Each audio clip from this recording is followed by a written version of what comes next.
राम जय जय राम। श्री राम जय राम जय जय राम। धर्म की जय हो, अधर्म का नाश हो, प्राणियों में सद्भावना हो, विश्व का कल्याण हो, गौ माता की जय हो, गोहत्या बंद हो, भारत अखंड हो, सर्वभूत हृदय धर्म सम्राट श्री स्वामी करपात्री जी महाराज की जय हो, श्री जगन्नाथ महाप्रभु की जय हो, श्री बलभद्र महाप्रभु की जय हो, भगवती सुभद्रा देवी की जय हो, चक्र सुदर्शन महाभाग की जय हो।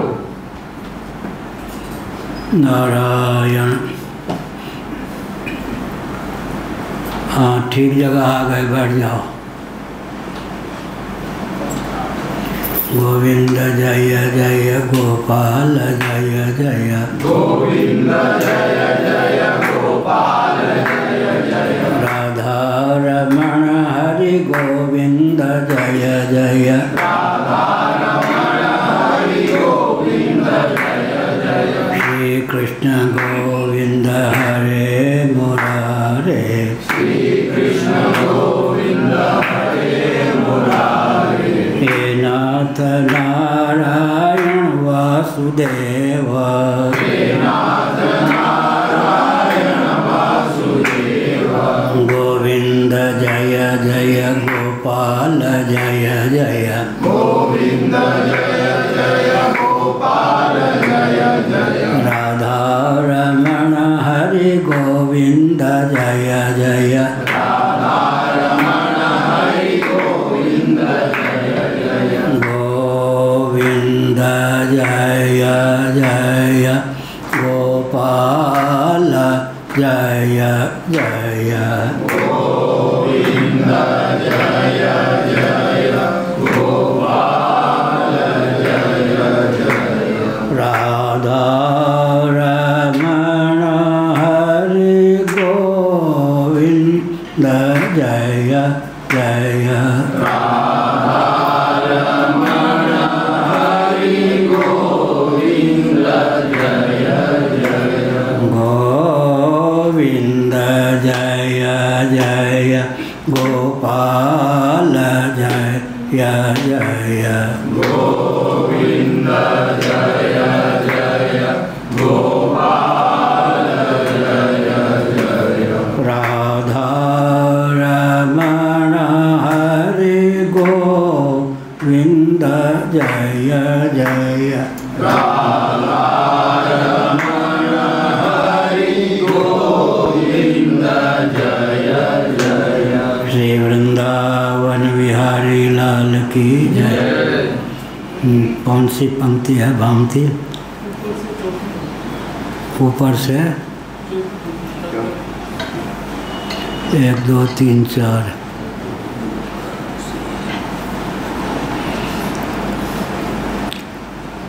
ब्रह्मसूत्र 2 2 1 शंकर भाष्य भामती टीका सहित पृष्ठ 621 भामती टीका। नीचे से चौथी पंक्ति। पांचवी में यह था, ऊपर से होगा। अच्छा, या तत्र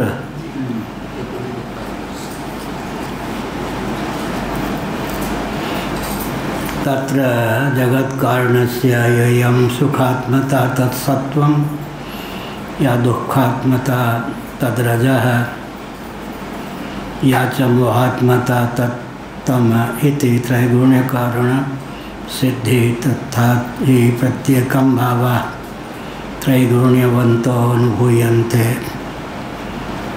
नारायण।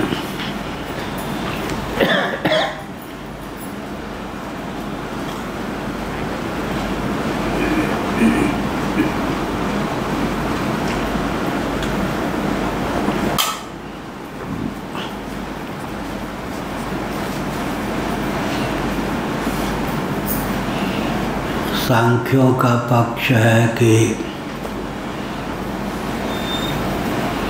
उपादान कारण की कार्यों में अनुगति परिलक्षित होती है।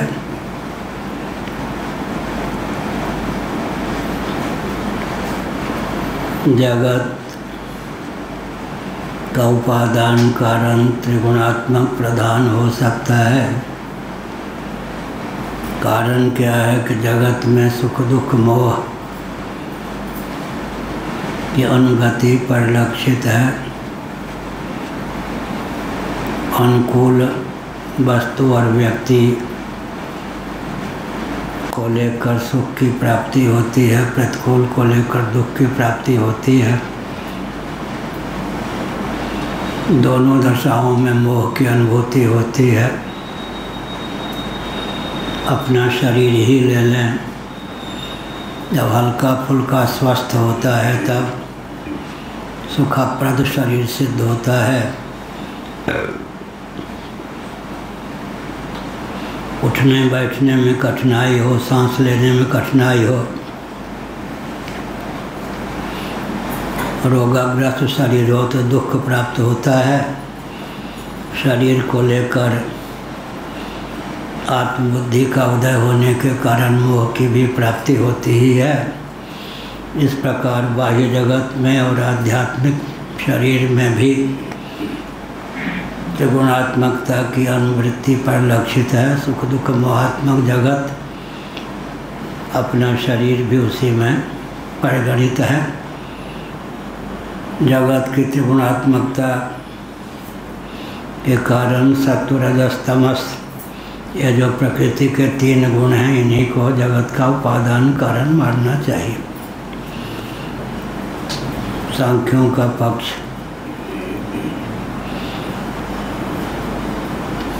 वेदांत का कथन यह है कि आगम के अविरुद्ध और अनुकूल जो तर्क होता है वही सुखप्रद होता है, मान्य होता है। निगमागम के विरुद्ध जो तर्क है अनुमानिकों के द्वारा प्रस्तुत, उससे तो अनर्थ की भी प्राप्ति हो सकती है। अतः श्रोतव्य के साथ साथ मंतव्य, फिर निधिध्यासितव्य भी श्रुति के अनुशीलन से सिद्ध है। श्रुति की प्रधानता से श्रोतव्य है, आगमिक तर्कण शक्ति युक्ति की प्रधानता से मंतव्य है, और श्रुत मत जो तत्व है, अर्थ है, उसमें मनोनिवेश की प्रधानता से निधिध्यासन है। माना कि जगत में सुख दुख मोह की अनुवृत्ति है, अतः अनुमान हो सकता है कि जगत त्रिगुणात्मक है। सत्वगुण की प्रगल्भता से पुण्य का संपादन होता है, रजोगुण की प्रगल्भता से पाप का संपादन होता है, तमोगुण की प्रगल्भता से जीवन व्यर्थ ही जाता है। सर्वतोभावेन मोहग्रस्त निद्रा आलस्य प्रमाद के वशीभूत रहता है। ऐसी स्थिति में जगत की सुख दुख मोहात्मकता डंके की चोट से त्रिगुण की उपादानता को सिद्ध करती है, सांख्यों का पक्ष। लेकिन अस्थि भांति प्रिय की भी तो अनुगति है। अस्थि भांति प्रिय अमुक है, अमुक का भान होता है, अमुक सुखप्रद है, प्रिय है, तो दोनों का सामंजस्य क्या होगा? केवल सुख दुख मोह की ही अनुवृत्ति तो नहीं परिलक्षित होती, यह भी समझना चाहिए कि अस्थि भांति प्रिय की भी अनुवृत्ति होती ही है।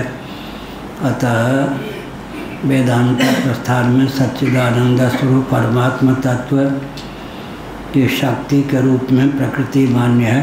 कोई भी कार्य होता है उसमें शक्ति और शक्तिमान दोनों की अनुगति होती ही है। इस प्रकार से शक्ति के द्वार से परमात्मा तत्व जगत का अभिनिमित्तोपादान कारण होता है। लेकिन यहाँ केवल इतना प्रसंग है कि सत्वगुण के उद्रेक से सुख की, रजोगुण के उद्रेक से दुख की, और तमोगुण के उद्रेक से मोह की प्राप्ति होती है। जगत त्रैगुण्य कारणकम त्रैगुण्य समन्वितत्वात् इस प्रकार का अनुमान बनता है। जगत त्रैगुण्य कारणकम त्रैगुण्य समन्वितत्वात् यह कहा। तत्तम त्रैगुण्य कारण सिद्धि तथा च हि प्रत्येकम भावा त्रैगुण्यवंतोनुभूयन्ते। ठीक इसी प्रकार जो प्रत्येक भाव हैं उनकी त्रिगुणमयता सिद्ध है।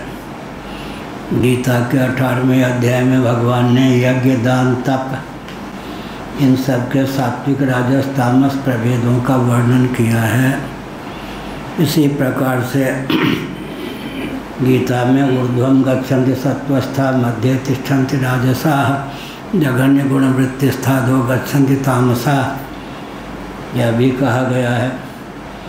ऊर्ध्व, मध्य और अधः तीनों का उल्लेख सिद्ध करता है कि सत्वगुण की प्रगल्भता की दशा में देहत्याग होने पर पूरी अष्टक से जीव कला ऊर्ध्व लोकों में उत्क्रमण करती है। रजोगुण की प्रगल्भता में देहत्याग होने पर फिर मर्त्यलोक में ही जीवात्मा का जन्म होता है। तमोगुण की प्रगल्भता में देहत्याग करने पर नरक की प्राप्ति होती है या नरकी योनियों की प्राप्ति होती है। जड़ भावापन्न जीव हो जाता है, यह अभिप्राय। उदाहरण बहुत बढ़िया दिया। अपने शरीर का तो बता ही दिया। वाचस्पति में जी लिखते हैं, यथा मैत्रदारेषु पद्मावत्यां मैत्रस्य सुखम तत्कस्य हेतु तम प्रति सत्वगुण समुद्भवात् सपत्नीनांच दुःखम तत्कस्य हेतुतः प्रत्यस्य रजोगुण समुद्भवात् चैत्रस्य तु त्रयणस्य तम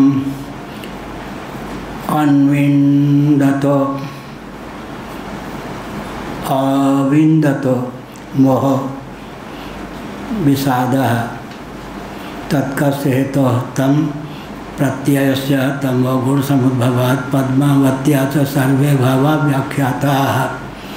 बढ़िया। अब एक स्त्री को लेकर उदाहरण दिया। पति की काया की छाया होकर काम करती है, पति के लिए सुखदा सिद्ध होती है, और सौतिया डाह सौत के लिए दुखप्रदा सिद्ध होती है। और जो व्यक्ति उसे चाहता है लेकिन वह पतिव्रता होने के कारण किसी अन्य पुरुष में राग नहीं रखती, उसके लिए मोह प्रद सिद्ध होती है। तो एक ही स्त्री को लेकर सत्व, रजस, तमस तीनों का वर्णन कर दिया गया। जगत में त्रैगुण्य कारणकत्व सिद्ध हो जाता है, यह कहा।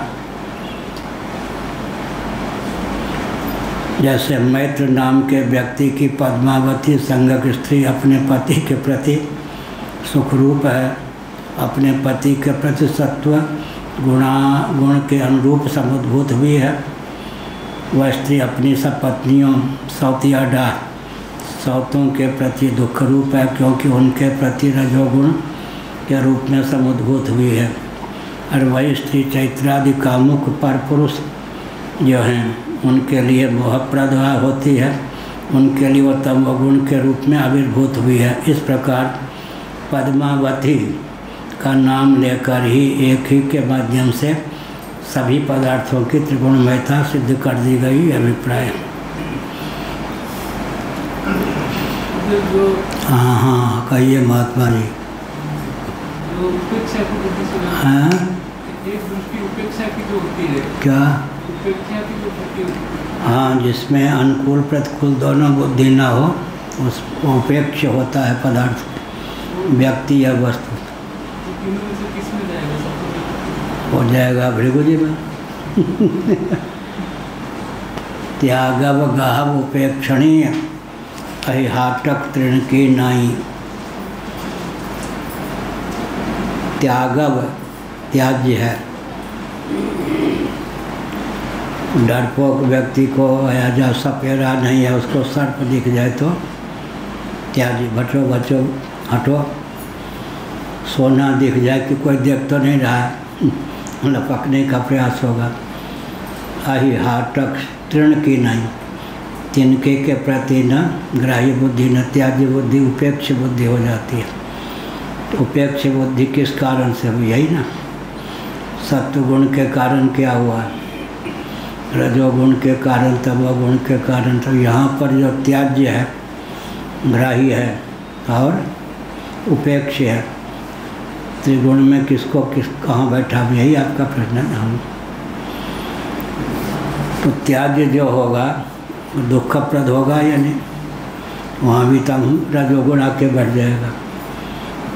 और जो ग्राह्य होगा सुखप्रद होगा, उसमें जाके सत्वगुण आके बैठ जाएगा। और जो उपेक्ष है तिनका इत्यादि, लेकिन उसका अस्तित्व तो मानते ही हैं। तमोगुण की प्रगल्भता से वहाँ तमोगुण आके बैठ जाएगा। तो त्यागव ग्रह उपेक्षणीय अहिहाटक तिनकी न्यायी। त्याज्य बुद्धि हो गई तो रजोगुण बैठ गया, ग्राह्य बुद्धि हो गई सत्वगुण हो गया, बाकी कौन सा बचा? तमोगुण। या और गीता में 3 ही प्रकार है, सत्व रजस तमस। भगवान श्री कृष्ण ही वक्ता हैं, लेकिन 32 वर्ष बाद उद्धव जी को उन्होंने जो उपदेश दिया श्रीमद् भागवत के 11वें स्कंद में अंकित है, वहाँ उन्होंने 4 विभाग किया है। सात्विक, राजस, तामस। तामस, राजस, सात्विक और शुद्ध सात्विक। शुद्ध सात्विक को निर्गुण कहा है। वहाँ मम निकेतन कहा, मेरे निकेतन के पास रहना, मंदिर आदि के पास रहना, वह है कौन सा निवास? निर्गुण। और वन में निवास सात्विक, ऐसा। तो वहाँ 4 विभाग कर दिया गया शुद्ध सत्व को लेकर। गीता में भी सर्वभूतेषु येनैकं भावमव्ययमीक्षते अविभक्तं विभक्तेषु तज्ज्ञानं विद्धि सात्विकम्। अब गीता में सात्विक शब्द का प्रयोग कहाँ शुद्ध सात्विकता को लेकर है, कहाँ मलिन सत्वगुण को लेकर है। विभाग करना कठिन है। श्रीमद् भागवत के 11 स्कंद में विभाग करना सुगम हो जाता, क्योंकि वहाँ 4 विभाग कर दिया। त्रिपाद विभूति महानयनोपनिषद में शुद्ध सत्व के लिए ही गुणातीत शब्द का प्रयोग भी आ गया। वास्तव में गुणों की सीमा में तो है, लेकिन शुद्ध सत्व में निबंधकता नहीं है। अब गीता के 14वें अध्याय में क्या कहा? प्रकाशम च प्रवृत्तिम च मोहमेव च पांडव न द्वेष्टि संप्रवृत्तानि न निवृत्तानि कांक्षति। अब 24 घंटे में एक गुण की प्रधानता रहेगी। जिस व्यक्ति ने तीनों गुणों को निबंधक समझ लिया वो तो रोता ही रहेगा। कोई तमोगुणी व्यक्ति है तो निद्रा, आलस्य, प्रमाद की स्थिति में आनंद का अनुभव करेगा। रजोगुणी व्यक्ति है तो प्रवृत्ति की भावना, काम क्रोध की भावना में आनंद का अनुभव करेगा। सात्विक व्यक्ति है तो शम दम आदि की अभिव्यक्ति में आनंद का अनुभव करेगा। लेकिन जिसने तीनों गुणों को निबंधक समझ लिया वो तो रोता ही रहेगा, उसको रोना न पड़े। इसलिए क्या कहा भगवान ने? न द्वेष्टि संप्रवृत्तानि न निवृत्तानि कांक्षति। प्रकाशम च प्रवृत्तिम च मोहमेव च पांडव न द्वेष्टि संप्रवृत्तानि न निवृत्तानि कांक्षति। न द्वेष्टि पहले कहा, प्रवृत्तानि बाद में कहा, न द्वेष्टि संप्रवृत्तानि न निवृत्तानि कांक्षति। ट्रेन में पाँव फैलाकर खर्राटे लेकर सो रहे या एकदम लेटे हुए हैं। एक यात्री आया, भाई साहब ज़रा बैठिए, हमारी भी तो सीट है, हम आपके पास बैठेंगे। तो सोचा आराम में खलल डाल दिया इसने, अच्छा हुआ नहीं आता, अच्छा होता नहीं आता। बातचीत होने में अंत में अच्छा लगा। उसने कहा बस मुझे तो 3 ही स्टेशन जाना था, उतरने लगा। तो जब आया तब उसके प्रति द्वेष हुआ, ना आता तो हम पाँव फैलाकर सोते। मैत्री हो जाने पर जो उतरने लगा तो और उस समय रहते या जहाँ तक हमारी यात्रा वहाँ तक चलते। न द्वेष्टि संप्रवृत्तानि न निवृत्तानि कांक्षति। प्रवृत्ति हो या निवृत्ति, न द्वेष न राग, ये गुणातीत की शुद्ध स्थिति की। उपेक्षा जो बुद्धि है, उपेक्ष की अगर उपेक्षा है तो सत्व गुण की प्रगल्भता में, जो उपेक्ष नहीं है उसकी उपेक्षा हो गई तो रजोगुण की प्रगल्भता मानी जाएगी। क्या जो सात्विक व्यक्ति होते हैं उनके उपेक्ष कौन हो गया? राजस तामस। जो राजसी होते हैं उनके उपेक्ष सात्विक और तामस ऐसे। और जो तमोगुण ही है उसके लिए उपेक्ष कौन हो जाते? सात्विक और राजस दोनों उपेक्ष हो जाते। इसीलिए त्यागव गाव उपेक्षणीय यहाँ तक तृण की नाती पंचदशी कारण यह नियम दिया। भावगत या नियमन है, वस्तुगत नहीं, व्यक्तिगत नहीं। क्या भावगत है? जिस वस्तु और व्यक्ति में अनुकूल बुद्धि होगी, जब तक होगी तब तक सुखप्रद व सिद्ध होगी वस्तु, व्यक्ति सुखप्रद सिद्ध होगा, ग्राह्य होगा। प्रतिकूल बुद्धि होगी तो त्याज्य, और न अनुकूल न प्रतिकूल उपेक्ष बुद्धि हो जाएगी। क्या न अनुकूल है न प्रतिकूल तो उपेक्ष, वो भी एक तमोगुण की भूमिका ही है।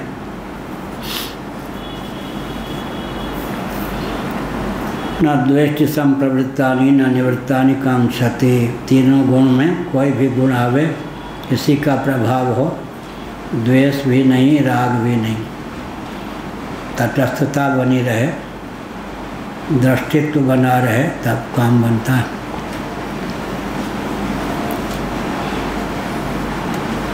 यही हुआ।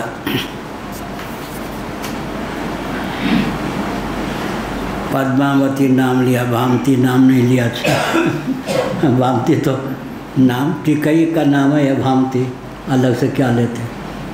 पता ही नहीं होगा क्या? पत्नी को याद भी नहीं होगी, उनको पत्नी है। नाम तो दे दिया ना, भामती टीका का नाम दे दिया तो पद्मावती जो नाम लिया है, हाँ उस समय में नाम ही नहीं याद नहीं होगा। हाँ ठीक ही है। अच्छा भूल गए होंगे कि पत्नी का नाम भामती। पद्मावती नाम अच्छा है। पद्मावती नामक स्त्री है, अपने पति के प्रति अनुकूल होने के कारण सुखप्रदा है, सत्वगुण रूप से समुद्भूत हुई है।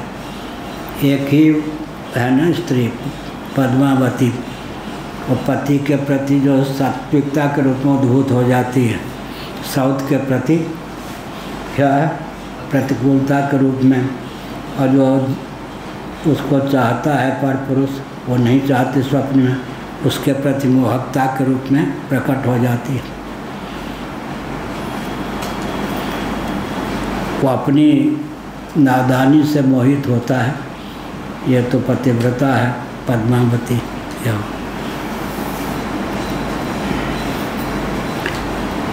बहुत बढ़िया। पद्मावत्या च सर्वे भावा व्याख्याता। एक पद्मावती का नाम लेकर ही हमने सात्विक राजस तामस, व्यक्ति तो एक ही है, स्त्री तो एक ही है, उसका नाम है पद्मावती, लेकिन 3 रूपों में फलीभूत होती है। पतिव्रता होने के कारण अब पति भी उसके प्रति आकृष्ट है, उत्पत्ति के लिए सुखप्रदा सिद्ध होती है, सौत के लिए दुखप्रदा सिद्ध होती है।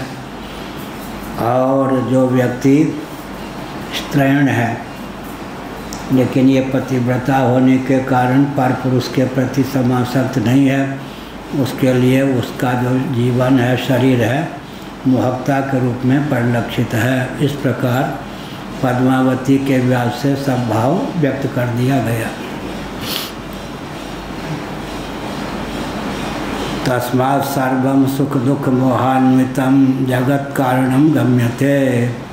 जबकि बात ऐसी है, इसलिए सर्वम जो कुछ है सुख दुख मोहान्वितम जगत कारणम गम्यते, सुख दुख मोहान्वित है तो क्या सिद्ध हुआ? जगत कारणम मन्यते गम्यते। जगत कारण क्या हो गया? त्रिगुण, सत्व रजस तमस, ये तीन गुण जो हैं ये जगत के उपादान कारण सिद्ध हैं, क्योंकि कार्य में इनकी अनुगति है। पूर्व पक्ष चल रहा है। तच्च त्रिगुणम प्रधानम प्रधीयते क्रियते अनेन जगत इति प्रधीयते निधीयते अस्मिन् प्रलय समये जगत इति वा प्रधानम। प्रधानम बढ़िया निरुक्ति है यह। प्रधान को प्रधान क्यों कहते हैं? गांव का प्रधान या सबका प्रधान? जगत का प्रधान। प्रधान की निरुक्ति बढ़िया। तस्मात् सर्वं सुख दुख मोहान्वितम जगत कारणम गम्यते। जबकि बात ऐसी है, इसलिए सुख दुख मोह से अन्वित होने के कारण जगत का उपादान कारण त्रिगुणात्मक प्रधान सिद्ध होता है। तच्च त्रिगुणम प्रधानम प्रधीयते क्रियते अनेन जगत इति।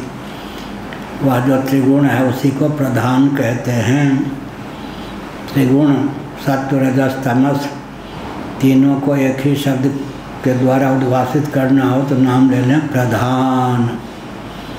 अब का प्रधान का अर्थ तो मुख्य होता है, प्रधान और गौण।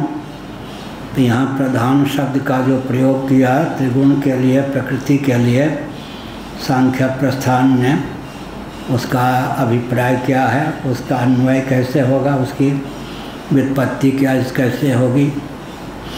प्रधीयते क्रियते अनेन जगत इति, जिससे जगत किया जाए। प्रधीयते माने क्रियते, जगत की संरचना में जो हेतु हो वो प्रधान, उत्पत्ति के प्रधान से। प्रधीयते निधीयते अस्मिन् प्रलय समय जगत इति वा प्रधान। अथवा प्रलय की दृष्टि से जिसमें जाके समा जाए जगत, जिससे उद्बुद्ध हो जाए, उद्भूत हो जाए, वो प्रधान हुआ। प्रधान, प्रधान माने विविधता को का आधायक, अविविधता को अपने में विलीन करने वाला प्रधान। तो स्थिति अनुगत, दोनों में अनुगत है। एक ये भी कह सकते हैं कि तीसरा अर्थ करना हो तो प्रधान अपने कार्यों में जिसकी अनुगति हो वो प्रधान, कार्य प्रपंच की जिससे उत्पत्ति है वो प्रधान, कार्य प्रपंच का जिसमें लय हो वो प्रधान। या बीच का भी अपनी ओर ले लेते हैं, ऐसे पकड़ते हैं ना बर्तन आदि को, ऐसे इधर पकड़ लिया, इधर पकड़ लिया, किसी का गला ऐसे पकड़ लिया, बीच वाला पकड़ा हुआ ही माना जाता है। प्रधीयते क्रियते अनेन जगत इति प्रधीयते निधीयते अस्मिन्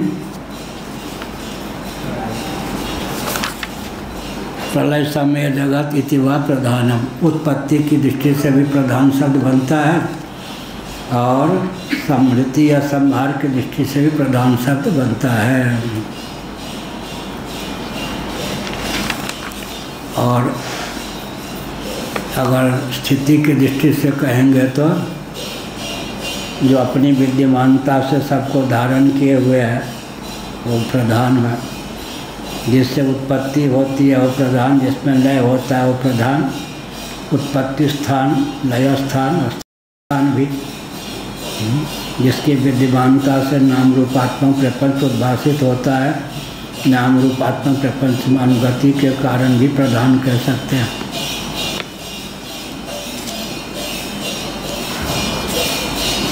पश्चामृत सुवर्णवत् अचेतनम चेतनस्य पुरुषस्य भोगापवर्ग लक्षणम अर्थम साधयितुं स्वभावतः प्रवर्तते न तो किंचित प्रवर्त्यते। बढ़िया पूर्व पक्ष है।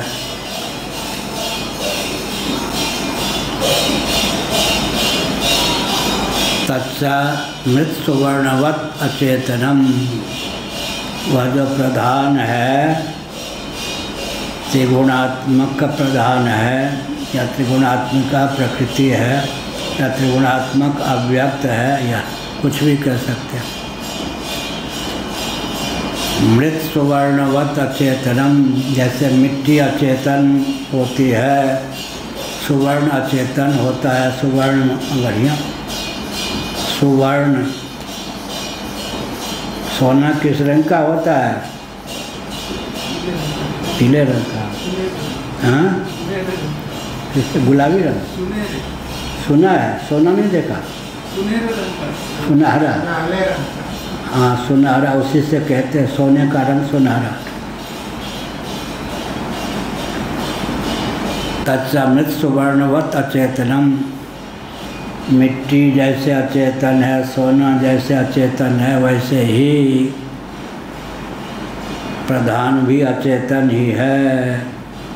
मिट्टी सोने का नाम क्यों लिया?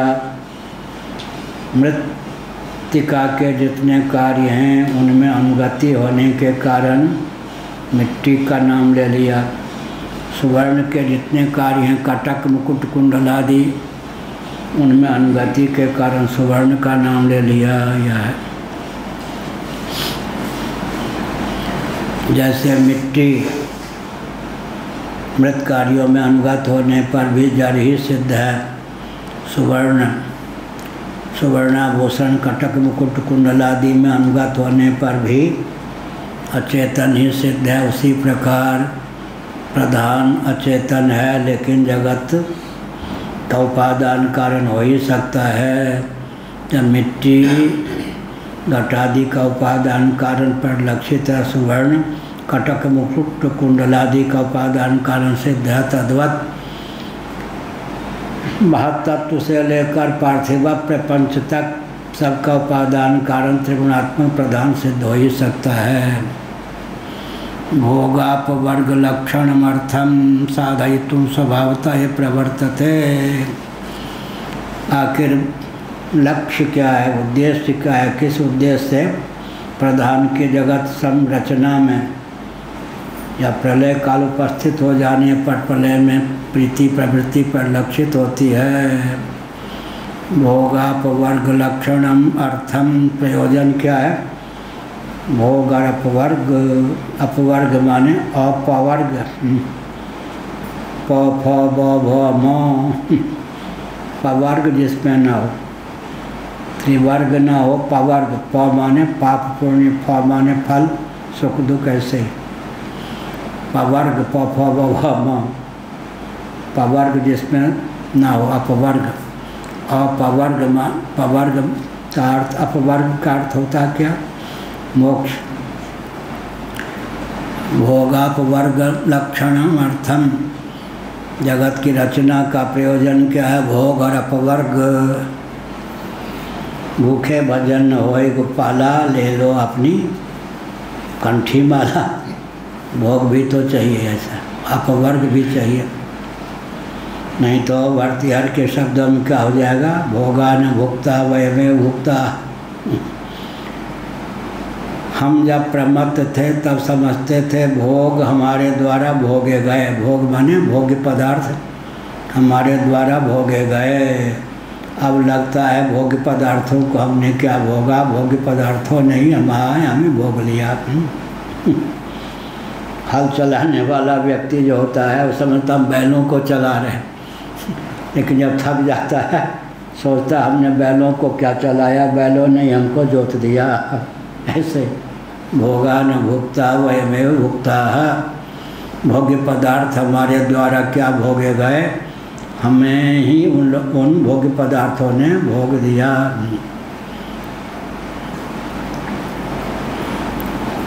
8वीं कक्षा का मैं विद्यार्थी था, Delhi DCM higher secondary school का। एक अध्यापक घर से लड़ झगड़ के आए होंगे, अनुमान है।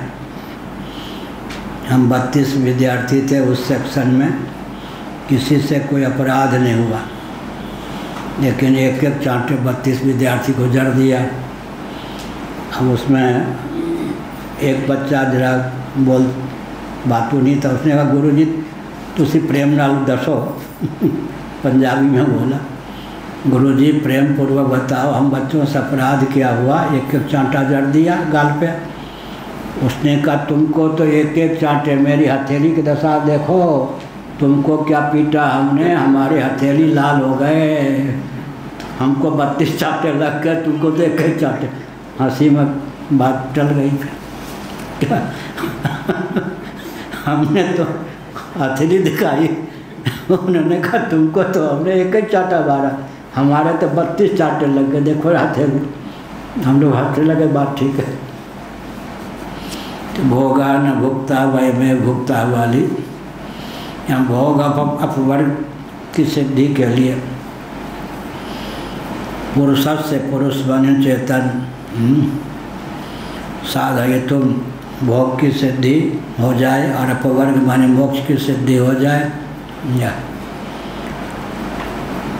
अब भोग माने काम हो गया, अपवर्ग माने मोक्ष हो गया, दो रह गए कौन, अर्थ और धर्म। यह उनका अंतर्भाव इसी में हो गया।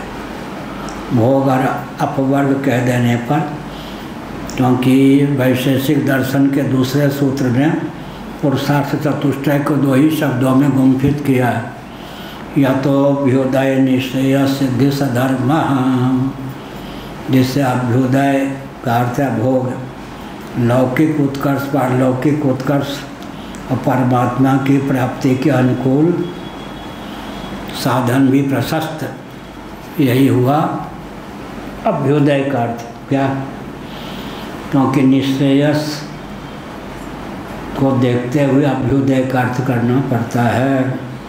केवल भोग ही अर्थ कर देंगे तो निश्चयस मोक्ष की सिद्धि में जिसका उपयोग और विनियोग न होगा, वो अभ्युदय की परिभाषा अधूरी होगी। इसलिए वैशेषिक दर्शन के भाष्यकारों ने अंत में लिखा, अभ्युदय उसी को कहते हैं जो निश्चयस का साधन सिद्ध हो सके। तो भोगापवर्ग भोग को ही अभ्युदय कहा वैशेषिक दर्शन के दूसरे सूत्र ने। भोग और मोक्ष की सिद्धि के लिए पुरुषार्थ चतुष्टय में धर्म अर्थ काम मोक्ष, उसमें 2 हो गए। काम को ही भोग कहते हैं, मोक्ष को अपवर्ग कहते हैं। यह हुआ भोग्य पदार्थ। भोग्य पदार्थ के सेवन से जो सुखानुभूति होती है, अंत में उसी का नाम काम है। या तो भोग्य पदार्थ के अर्जन और उपभोग की जो शास्त्र सम्मत विधा है, उसी का नाम हो जाता है क्या, धर्म। या अभोग्य पदार्थ का नाम ही हो जाता है अर्थ, उसके उपभोग का नाम ही हो जाता है भोग, काम। या हुआ तो भोग और अपवर्ग कह जाने पर शेष 2 पुरुषार्थों की भी सिद्धि हो जाती है।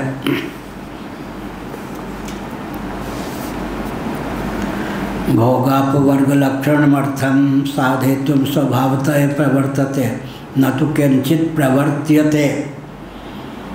जड़ होने पर भी प्रधान जो है भोग और अपवर्ग पुरुष को, चेतन को सुलभ हो सके, इस भावना से भावित होकर किसी चेतन के द्वारा प्रवृत्त न कराए जाने पर भी स्वयं ही स्वभाव से ही प्रवर्तित होता है।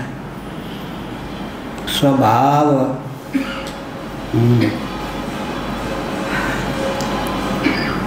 स्वभाव को लेकर प्रश्न चिन्ह उपस्थापित नहीं होता। शंकराचार्य महाभाग ने अपने भाष्यों में लिखा, उसका अर्थ है एक जगह स्वभाव को लेकर प्रश्न चिन्ह उपस्थापित नहीं होता। क्या स्वभाव को लेकर प्रश्न चिन्ह उपस्थापित नहीं होता। छोटे बच्चे होते हैं, उनको मालूम होता है कि भूख लगने पे घर में जाना ही पड़ेगा, लेकिन बाहर आते हैं खेलने के लिए, मिट्टी के भोजन बनाते ना, तो ऐसे सब बनाते हैं। वो क्यों बनाते हैं? उनको मालूम है कि भोजन घर में ही रहना पड़ेगा, घर में ही अन्न मिलेगा, जल मिलेगा, सब कुछ स्वभाव से प्रवृत्त। तो भगवान तो क्या है? पूर्ण काम है, आप्त काम है। आप्त काम से क्या स्पृहा?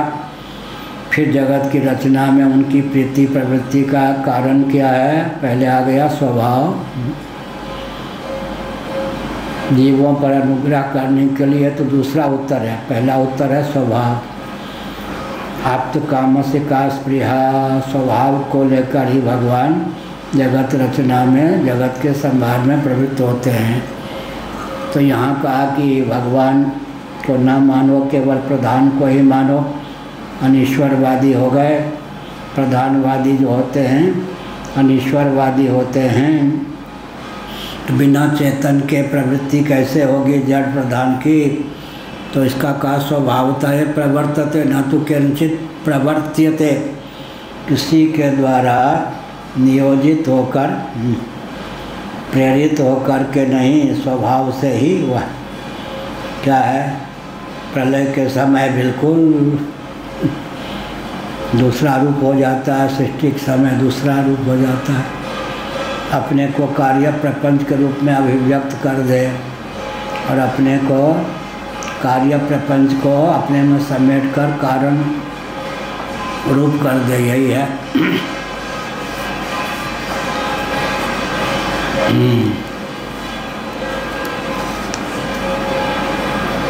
भाग के आ जाते घर से, घर वाले आने नहीं देते कि अभी बाल काले हैं, कई साल 80-81 के हैं।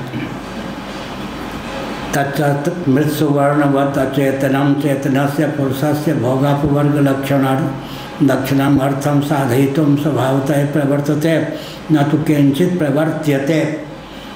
किसी के द्वारा प्रेरित हुए बिना स्वतः ही प्रधान अचेतन होने पर भी कार्य प्रपंच के उत्पादन में प्रवृत्त हो जाता है और प्रलय के समय सबको अपने में समेट भी लेता है।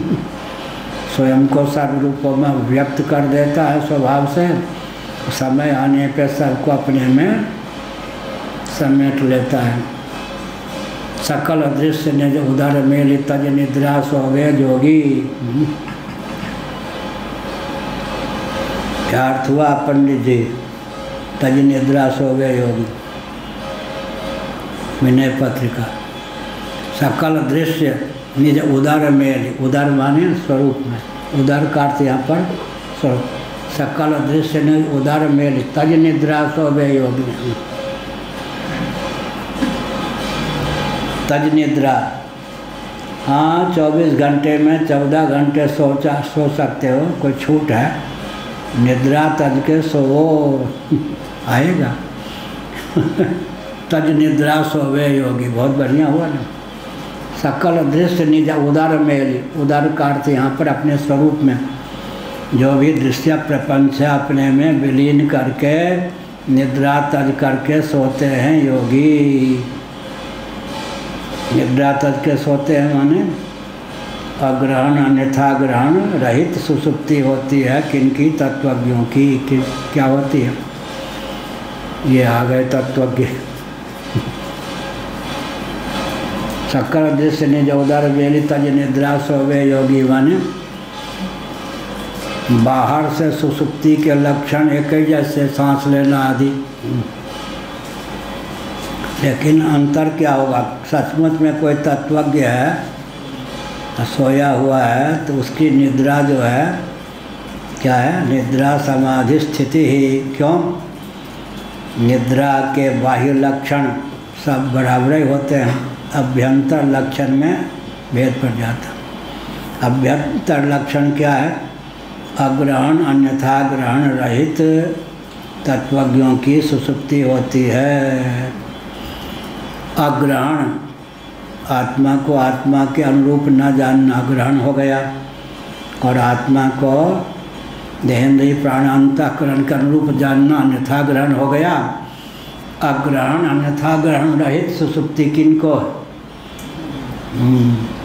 तत्वज्ञों की सुसुप्ति, वो समाधि हो गई है ना।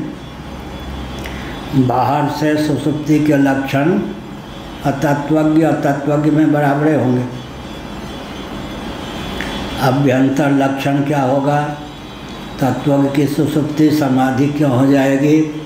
क्योंकि स्वरूप का ग्रहण नहीं है, बोधपूर्वक ही निद्रा ही है, और अन्यथा ग्रहण भी नहीं है, माने देहेंद्रिय प्राणांतःकरण या पंचकोशों के अनुरूप आत्ममान्यता नहीं है। इसलिए तत्वज्ञ की निद्रा जो है, निद्रा समाधि स्थिति ही यह होगा। ये उदाहरण की है, इससे सिद्ध होता है कि जगत भी अपने आप में देखा जाए तो कोई गुण पला है नहीं, जो दृष्टा के गुण से ही वो सत्वरजतमादि गुण के रूप में। क्या कह रहे हैं? जगत जो है, जैसे पद्मावती का उदाहरण दिए, जगत में देखा जाए तो कोई गुण सिद्धि नहीं होता कि जो दृष्टा के अनुरूप ही उसको प्रतीति हो रही है गुणों। क्या कहते हैं? कह रहे हैं कि जो पद्मावती का उदाहरण दिया, अच्छा, ये हुआ कि जो दृष्टा के अंतःकरण की स्थिति है, सात्विक राजस तामस, उसके अनुरूप ही उसको सब का प्रतीत होगा, व्यवहार उसी के अनुरूप चलेगा। तो जगत में सत्व रजस तमस की इस प्रकार अनुगति न होकर के दृष्टा पर ही निर्भर है कि वो सात्विक है तो उसके अनुरूप, तामस अंतःकरण है तो उसके अनुरूप सत्व। ठीक है। जगत में कोई गुण ही सिद्धि नहीं क्या कह रहे हैं?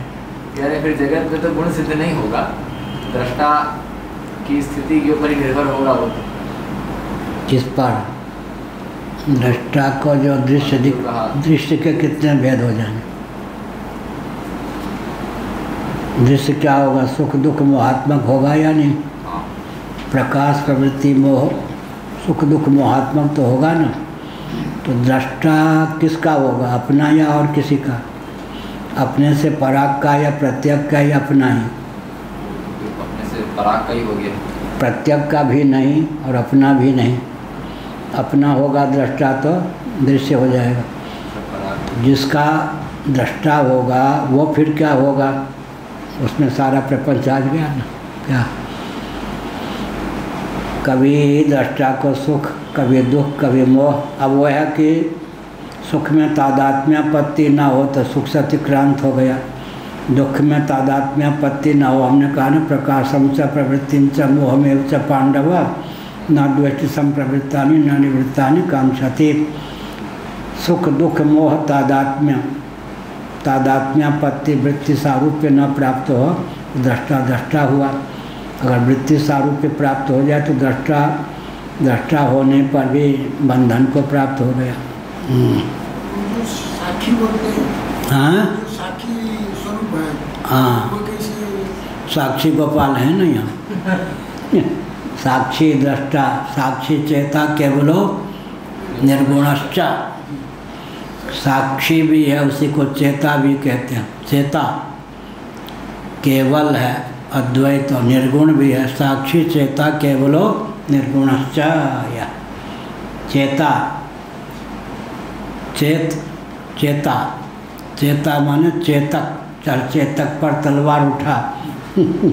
महाराणा प्रताप के घोड़े का नाम क्या था? चेतक। चेतक पर तलवार उठाया, चेता है। साक्षी चेता केवल निर्गुण। या साक्षी भी है, चेता भी है, लेकिन को विषय बनाता है, जिसका साक्षी है वो मिथ्या है, तभी तो केवल होगा ना। निर्गुणस्य साक्षी चेता व्यावहारिक धरातल पर परिचय है, केवलो निर्गुणस्य पारमार्थिक धरातल पर परिचय हुआ। साक्षी चेता फिर केवल निर्गुण कैसे हो जाएगा? जिसका साक्षी है वह है ही नहीं, मिथ्या है। या चेता प्रकाश वस्तु जिसका वो प्रकाशक है वास्तव में है ही नहीं, इसलिए केवल भी हो गया, निर्गुण भी हो गया। अर्थात साक्षी चेता के अतिरिक्त जो दृश्य प्रपंच है, चेतना का विषय है, वो है ही नहीं, तब जाकर निर्गुण भी हो गया। साक्षी चेता को केवल निर्गुण समझेंगे तब काम बनेगा। स्वभावतः ही प्रवर्तते न तो किंचित प्रवर्त्यते, स्वभाव से ही प्रवर्तित होता है कौन? प्रधान, न कि किंचित प्रवर्त्यते। ईश्वर के अस्तित्व को मानने की आवश्यकता नहीं। जीवों को भोग और अपवर्ग की सिद्धि हो सके, इसलिए महासर के प्रारंभ में प्रधान जो है कहाँ से लेकर महत्त्व से लेकर पार्थिव प्रपंच तक स्वयं को परिणत कर लेता है। और महाप्रलय का समय आता है तो पार्थिव प्रपंच से लेकर महत्त्व तक को अपने में समेट लेता है। उसे किसी चेतन से प्रवृत्त होकर उत्पत्ति स्थिति समृद्धि नामक कृत्य के निर्वाह की कतई आवश्यकता नहीं होती। महानंद जी कहते कतई।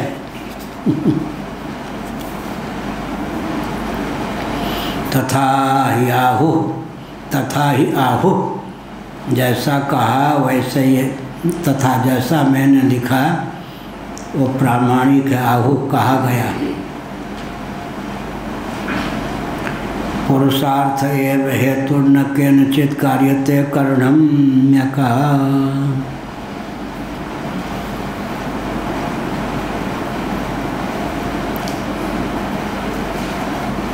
मृतिका सुवर्ण आदि के समान अचेतन जड़ होकर भी चेतन पुरुष को भोग अपवर्ग रूप पुरुषार्थ सिद्ध कराने की भावना से प्रवृत्त होता है। प्रधान किसी अन्य के द्वारा प्रेरित नहीं होता।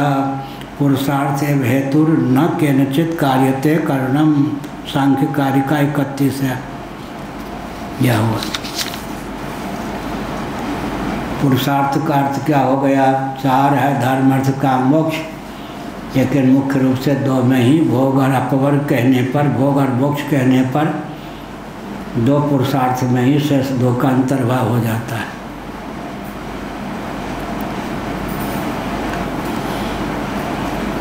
सांख्य कारिका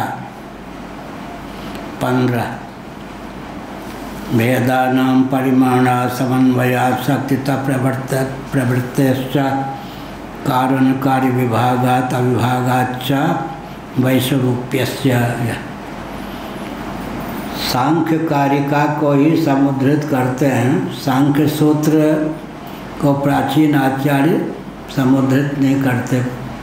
इससे सिद्ध होता है कि सांख्य कारिका तो सुलभ थी, भाष्यकार आदि के समय में सांख्य सूत्र सुलभ नहीं थे क्या, लेकिन 6 दर्शन सूत्रात्मक हैं, इसलिए सांख्य दर्शन भी सूत्रात्मक होना चाहिए। हम सांख्य सूत्रों को प्राचीन आचार्य ने उद्धृत नहीं किया है, पंचदशीकार आदि ने किया है, लेकिन उससे पूर्व के आचार्यों ने सांख्य कारिका को ही समुद्धृत किया है। सांख्य सूत्र उनके भाष्य इत्यादि में उद्धृत नहीं।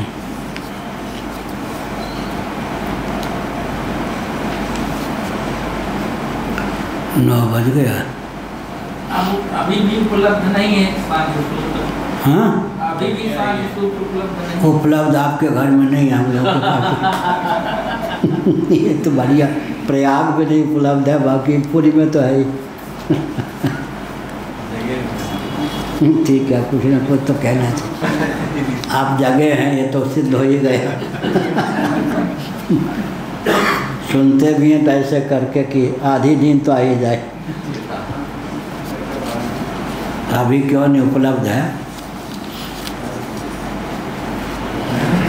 एक ही खंड में 6 दर्शन सूत्र रूप में भी सुलभ हैं, अभी भी सुलभ हैं। शक्तिता प्रवृत्ति, यही कहिएगा कि शंकराचार्य ने कहा अभी भी सांख्य सूत्र सुलभ नहीं है, सांख्य कार्य सुलभ।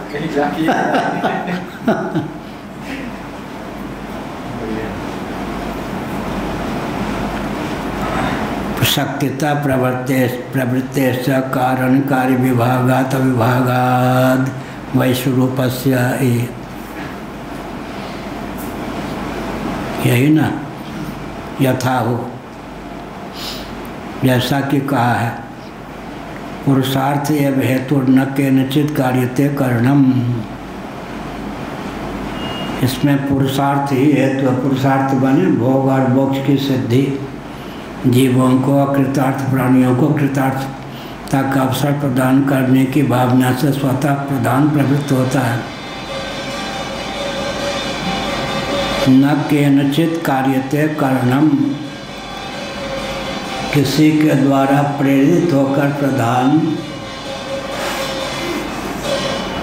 प्रवृत्त होता है, ऐसा नहीं, स्वतः पूर्व पक्ष।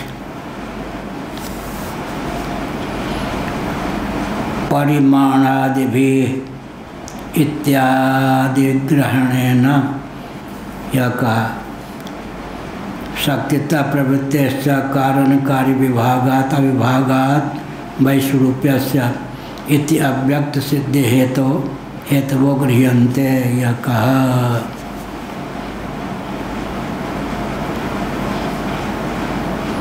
भाष्यकार ने कहा तथा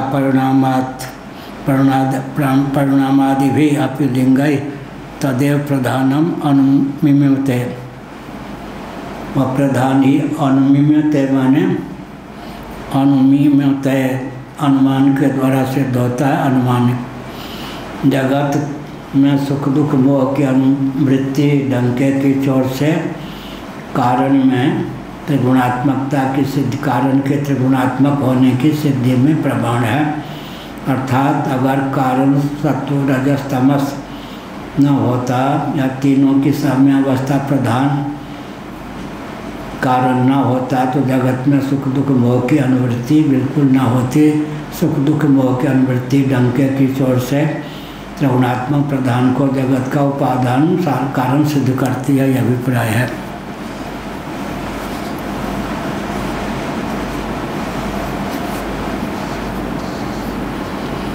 यह कहा शक्तिता आदि पद के द्वारा शक्यत्वादि, शक्तिता अन्य हेतुओं का किया गया, कार्य का उद्धृत की है। भेदानां परिमाणात् समन्वयात् शक्तिता प्रवृत्तिश्च कारण कार्य विभागात् अविभागात् च वैश्वरूप्यस्य। अब ये जितने सांख्य कारिका को लेकर पक्ष है उसका निराकरण आगे किया ही जाएगा। तदेतत् प्रधानानुमानम दूषयति, अब तक पूर्व पक्ष हुआ। अब यह जो प्रधान के को लेकर अनुमान अर्थात अनुमानिकों के द्वारा प्रधान को जगत का उपादान कारण सिद्ध किया गया, ब्रह्म को फटकने नहीं दिया, चेतन कारण नहीं, प्रधान ही जगत का कारण है, प्रधान से ही जगत की प्रवृत्ति होती है, प्रधान में ही जगत का विलय होता है। उत्पत्ति और समृद्धि दोनों प्रधान के द्वारा ही है, इसलिए प्रधान विशेष रूप से प्रकर्ष कार्यों का आधान करे और कार्यों को अपने में समेट ले। यह एते चोपरिष्टाद्व्याख्याय निराकरिष्यन्ते इति। अब भामतीकार कहते हैं कि यहाँ शंकराचार्य ने कहा लिखा कि आगे प्रसंग के अनुसार सांख्यों का जो पक्ष प्रस्तुत किया गया उसका निराकरण होगा। अभी तो सूत्र रूप में ही बात कह दी गई, उनके पक्ष को प्रस्तुत किया गया। नारायणाखिल गुरो भगवन नमस्ते, शिवाय नमः, शिवलिंगाय नमः, तन्मे मन शिव संकल्प वस्तु।